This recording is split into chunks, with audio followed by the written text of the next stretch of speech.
Je suis un petit peu ému. J'adore ça. Prêt? Ouais, je crois que je suis prêt. Ok, je vais jamais me rappeler. Hein. Faudra que je répète 5 minutes. Ouais, non, je sais. Je rigole. Salut, c'est Gaël Mektoub pour le Versus Gaming de JQ.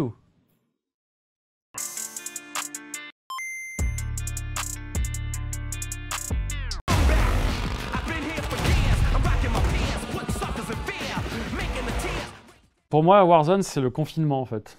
Là, c'est l'image même du confinement. Tu vois, je me vois en slip sur le canapé avec ma tasse de thé. Tiens, qu'est-ce que je vais faire aujourd'hui? Bah rien, comme hier et comme demain. Donc je vais jouer pendant 3 heures à Warzone. Gros Battle Royale gratos de Call of Duty, donc je l'ai installé par curiosité. Et surtout, tu te rends compte que le monde entier y joue, tous tes potes y jouent. Et donc des parties endiablées. Ça prend 100 gigas, quand même 120 gigas de place sur ta console, donc c'est un petit peu casse-couille. Dès qu'il y a une mise à jour, tu fais ah super. Après tu dis ah non, il y a 8 heures de mise à jour en fait. Mon petit kiff, moi, c'est de me faire des parties Battle Royale tout seul. C'est-à-dire, moi, ma bite est mon couteau, quoi. C'est rigolo tout seul parce que c'est pas la même, c'est pas le même délire qu'à plusieurs. Tout seul, c'est toi-même, quoi. C'est Rambo, quoi. T'es là, tu dis, ok, il y a 100 personnes, 120, je sais pas, et tu vois les mecs qui défient, tac, tac, tac, tac. Et j'ai fait une fois un top 1. Donc j'ai réussi une fois, j'ai fait une capture d'écran, j'ai partagé sur Instagram, j'ai crâné pendant 3 jours. Mais top 1 tout seul, franchement, ça se mérite. Et quand tu le fais, ta journée, elle est pas mal, quoi. Tu ne refais pas une partie derrière parce que ça sert à rien, tu fais pas de top 1 d'affilée. Mais quand je vois les autres, les pros jouer, je me dis, ouais, je suis vraiment nul en fait.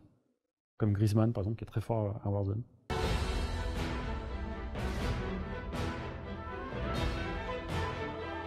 Bah, c'est magnifique, hein, c'est fou, parce qu'en plus il date un peu, il a quoi, il a bien 4-5 ans ce jeu. Énorme claque, quoi, énorme claque. Moi, déjà, mon jeu préféré, c'était avant ça, enfin, dans ce style-là, parce que tu peux pas dire j'ai un jeu préféré, c'est tellement des jeux différents, de plateformes, de gestion, mais en tout cas, sur le côté comme ça, jeu de rôle, open world, Ocarina of Time, moi, ça reste une des plus belles expériences de gaming de ma vie, qui était notée 20 sur 20 d'ailleurs à l'époque, et celui-là a été renoté 20 sur 20, je crois que c'était pas arrivé depuis, c'est très très rare en fait, un jeu qui a vraiment une note parfaite, quoi. Et c'était le cas de celui-là aussi, Breath of the Wild, et il était hyper grand, c'était vraiment super vaste, plus grand que GTA, c'est un peu le truc, tu sais. Ouais, c'est plus grand que GTA. Donc le temps que tu fasses toute la carte de long en large, en fait, tu la fais jamais. C'est pour ça que j'ai fait 2 fois le jeu, pour essayer d'aller dans des endroits où j'étais pas allé, de faire des trucs un peu annexes. Et c'est hyper poétique, c'est hyper beau, c'est prenant, c'est pareil, tu pimpes ton personnage au fur et à mesure, tu fais des plats, tu cuisines des plats avec des trucs que tu trouves un petit peu partout. Voilà, c'est une vraie belle aventure en fait. T'es dans ce personnage, tu suis l'histoire, et puis ça a beau être tout le temps la même chose comme les Mario, t'as la princesse, t'as Ganon qui vient, et c'est le grand méchant, et le monde est tout noir à cause de lui. Et à chaque fois, tu te laisses avoir et tu repars pendant 2 mois dans ce jeu, quoi. Je me fais vraiment avoir à chaque fois. Hein. C'est un peu le principe des jeux vidéo, je crois.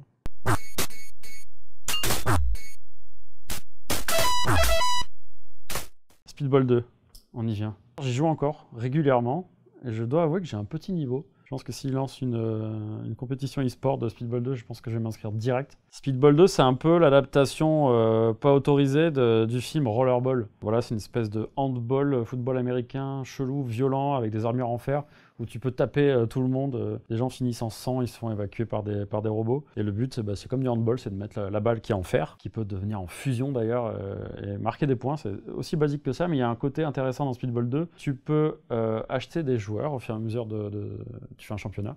Et donc plus tu gagnes de matchs, plus tu gagnes de fric, et tu achètes des joueurs, et tu voyais leurs avatars, c'était des mecs avec des yeux bioniques, assez vénères, des meufs tatouées. C'est comme un mercato finalement, c'est en ce moment. Tu vois, il y avait le Messi de l'époque, et quand tu tombais sur le Messi de l'époque, je sais plus comment il s'appelait, mais quand tu vois les blazes, ça saute aux yeux. Et tu te faisais la super équipe qui tue, et tu gagnais, et puis une fois que tu avais fini le jeu, il n'y avait rien, je crois qu'il y avait juste fin, the end, et tu avais vraiment joué 4 heures, tu vois, pour finir la ligue. Donc tu avais un peu le seum. Et je me suis fait énormément de cloques, et tu pouvais jouer à 1 contre 1 avec mon cousin, on se fritait sur Speedball 2, j'avais vraiment les doigts en sang sur les manettes de Mega Drive.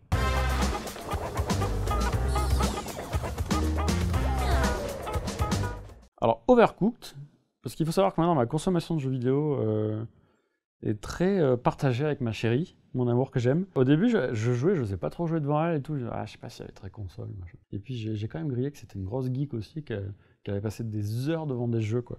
Et là, on s'est fait Overcooked, mais on a tout rincé, le 1, le 2 d'affilée, on a fait toutes les missions. Et c'est super addictif, c'est génial, et c'est de la vraie coop, parce que le principe d'Overcooked, tu dois faire des plats, les livrer dans un temps imparti.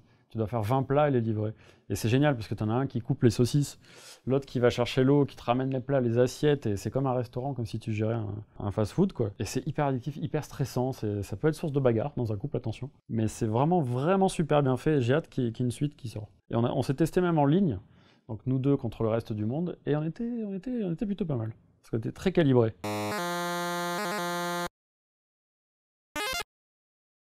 Ah, c'est pas vrai.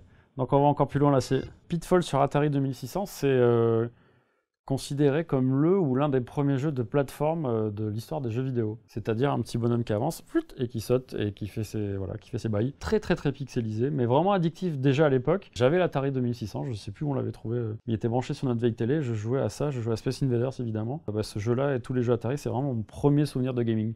C'est la première fois que je jouais, que j'avais une manette entre les mains. J'étais vraiment petit et je crois que c'est des trucs qui m'ont marqué pour la vie, quoi. You don't know how large that group is, how armed.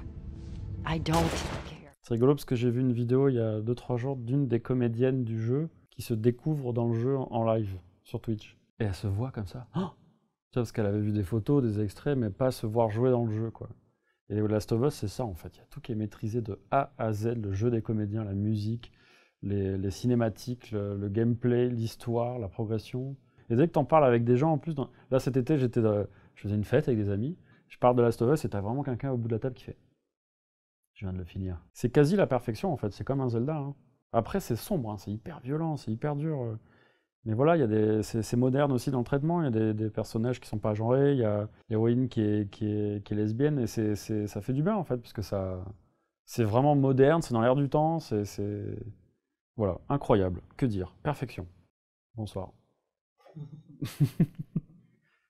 Et surtout, n'oubliez pas de vous abonner à GCube France sur YouTube, parce qu'il y a plein de super vidéos qui vont arriver, comme d'autres versus, et des trucs un peu de stylisme et de mecs classe.